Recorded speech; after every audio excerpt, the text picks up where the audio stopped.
Hello, little miss. Oh, I know she hates being naked. It's the only time she cries. Baby. Today at 3:09 p.m. she'll officially be 5 days old. She still curls up like she's in the womb. These little baby toes. Ooh. Ooh. Who's a tired girl? Oh, I know. Look at those tiny ears. And the tiny mouse. It's time to change her diaper. We'll be right back. On January 24th at 1:52 p.m., Kyla's umbilical cord, or the remainder of it that was clamped on her belly button, it did completely dry up and fall out. We discovered that during one of her diaper changes. So that was when she was 6 days old. So now we are just prepping to give her her first bath. She's sleeping right now. It's baby bath time. We are giving Kyla her first bath today, so we have all our stuff laid out. These scalp scrubbies I got off Amazon. They're wrapped in individual sterilized packages. I heard really good things about them just for getting both their hair and their bodies cleaned.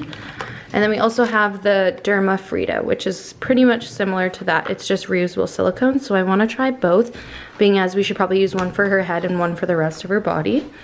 And there's a kitty. Oh, she likes her head being washed. Mommy wants her little head scrubby. The scalp massage. She's being so good. Okay, I think we're good. And we'll rinse her hair. I think she likes it, right? She seems relaxed. Nice and warm. Oh. Okay, now for the part she might not like, getting her naked. Doesn't feel cold. Good girl, baby kitty. Yeah, under her arm. You need some water on it? Because I can't. Look at her. You smell like a freshly washed baby. Get your arm. Yeah, you can just use her face cloth for all those parts, honey. I just need to reach this side now. Oh, done. Good job, baby.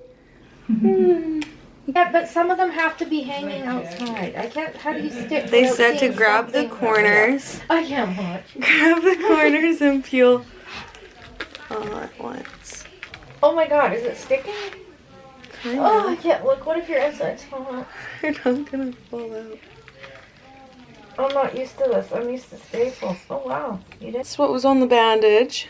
Just a bit of dried blood.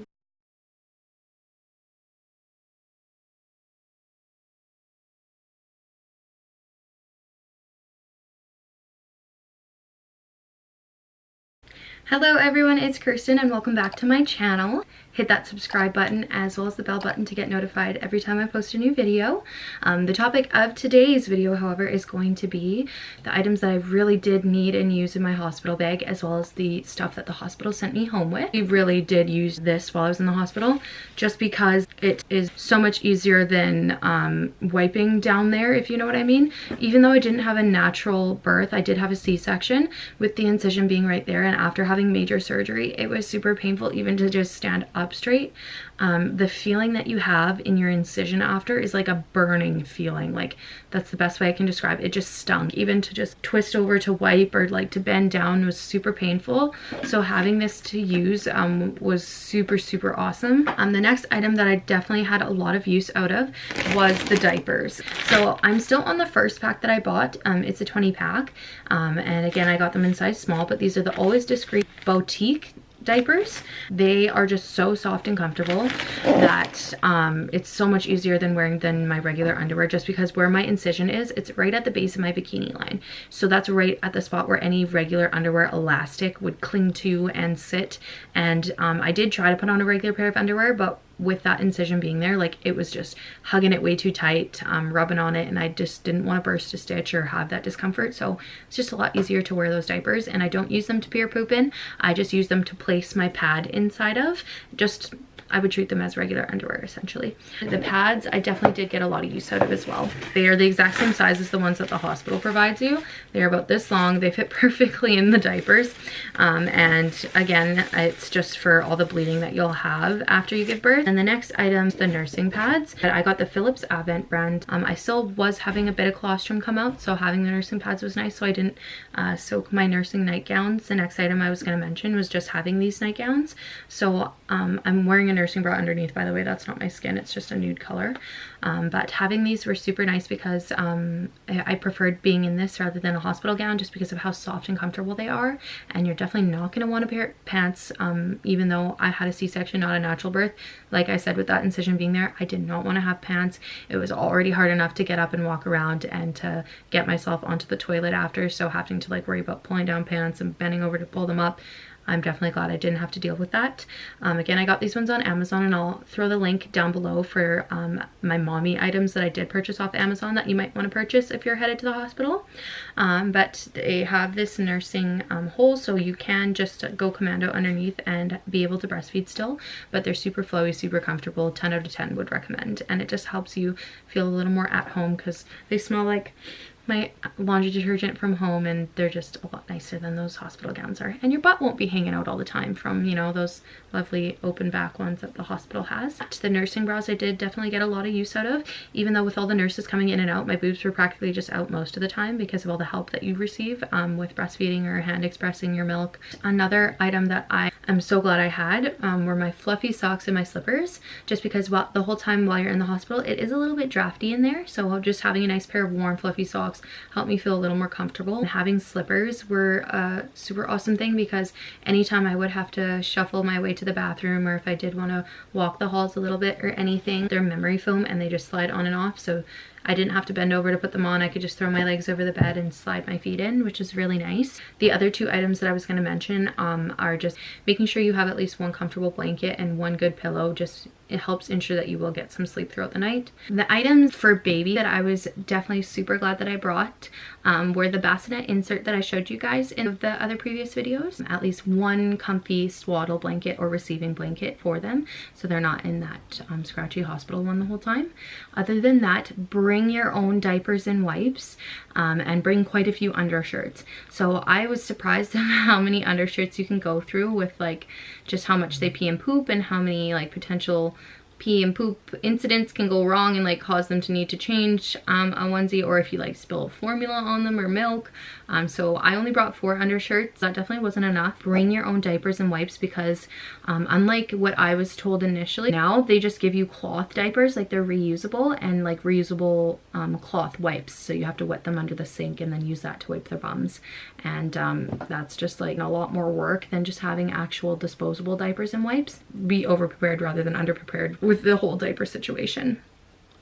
But those were pretty much the like must-haves in my opinion. Each woman will probably have a different list. The next thing I was going to discuss is just a few items that the hospital sends you home with. The first thing that the hospital provides that you get to take home is a hat that's put on baby as soon as they come out. With each month they have different themed ones. You should definitely bring either a large Ziploc bag or a duotang, just for all the paperwork that you receive, like from the second that you're even in being admitted, and then after baby's born. Having a bag or a duotang is definitely going to help you out so you don't lose any of those important papers. They give you just a big Ziploc bag full of postpartum care products basically. So they have little like paper liners to put underneath you, like on your bed, 2 pairs of mesh underwear, I want to say about 8 pads, a peri bottle, which is just a squeezy bottle like this that has a little lid, and it's basically just used to stick down there and shoot up your hoo-ha to wash down there. It's definitely gonna get the job done. I just much preferred my Frida Baby Mom washer. When you are in the hospital,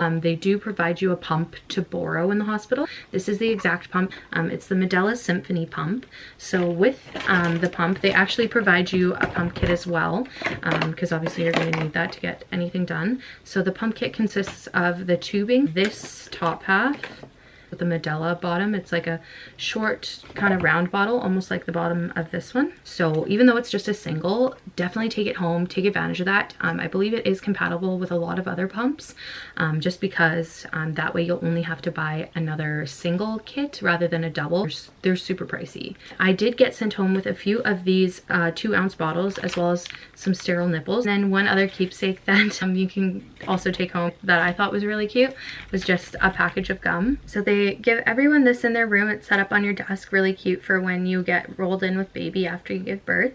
It just says gum for mums, and the message is a little like frightening and it was a little intense for me, but it just basically says that chewing gum while holding your baby will help you stay awake, and parents who are alert and active are less likely to drop their baby. So I thought it would be important to just mention that I'm a Canadian resident, so my experience in the hospital will probably be a little bit different than what an American resident would experience, especially financially, just in terms of healthcare. In Canada, you don't actually have to worry about paying for a whole lot at all. The only things you're going to pay for are parking, your room that you're in after you give birth, as well as any prescriptions that you'll need to fill after you leave the hospital. While you're in the hospital for birth, you're going to be in a total of 3 rooms: an antepartum, labor and delivery, and then your postpartum room. They're going to sit you down when you're admitted and ask your preferences.